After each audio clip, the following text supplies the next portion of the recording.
Nos sages nous font une révélation extraordinaire à votre sujet, mesdames, que chaque femme doit entendre. Écoutez bien.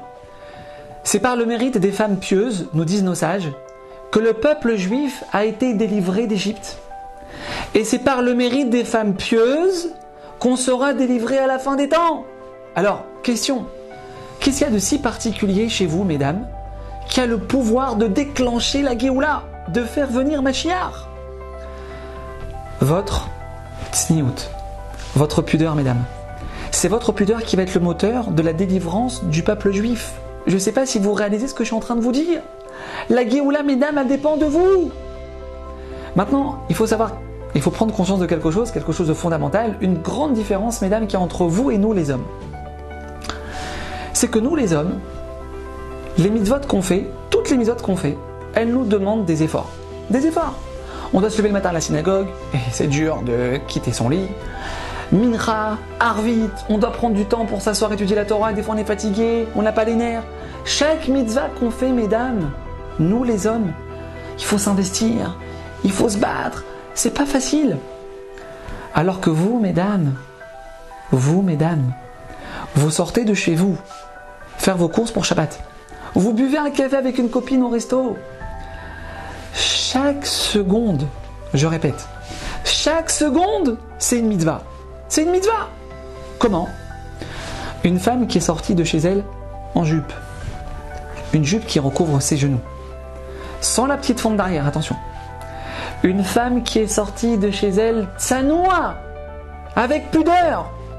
Alors que toutes ses copines, elles sont aucun rapport. Et elle le fait quand même. Jackpot. Mesdames, jackpot! Chaque seconde où vous êtes habillés de manière pudique, c'est une mitzvah, ils nous disent nos sages. Comme ça, sans rien faire. Juste avec une petite jupe longue. Vous n'êtes pas en train de prier, vous n'êtes pas en train de faire des télim, pas en train d'étudier les lois de Shmirat Halashon, rien du tout. Juste avec une jupe longue. Imaginez, mesdames, juste imaginez avec combien de millions de mitzvot vous pouvez rentrer chez vous, à la maison, en fin de journée. C'est inimaginable. C'est inimaginable. Mais c'est pas que ça, mesdames, c'est pas que ça. Chaque seconde où vous êtes couvertes selon les lois de notre Torah magnifique, mesdames, vous créez un ange. Vous créez un ange dans le ciel. Un ange qui va protéger vos enfants de manière très spéciale. Qui va protéger votre mari, qui va vous protéger à vous. Qui va protéger tout l'âme Israël. Mesdames, votre impact, il est no limites. Vous vous rendez compte, mesdames, de la responsabilité et du mérite que vous avez. Mais c'est pas que ça, mesdames. C'est pas que ça. La tsniout, elle fait rentrer la bracha à la maison. Au-delà de toute autre mitzvah. La bracha dans le business de vos maris. Chaque seconde de tsniout. Mesdames, vous sanctifiez le nom de Dieu. Hachem d'en haut, il dit, c'est là, elle est à moi. C'est là, elle est à moi. Elle me représente sur terre, cette fille.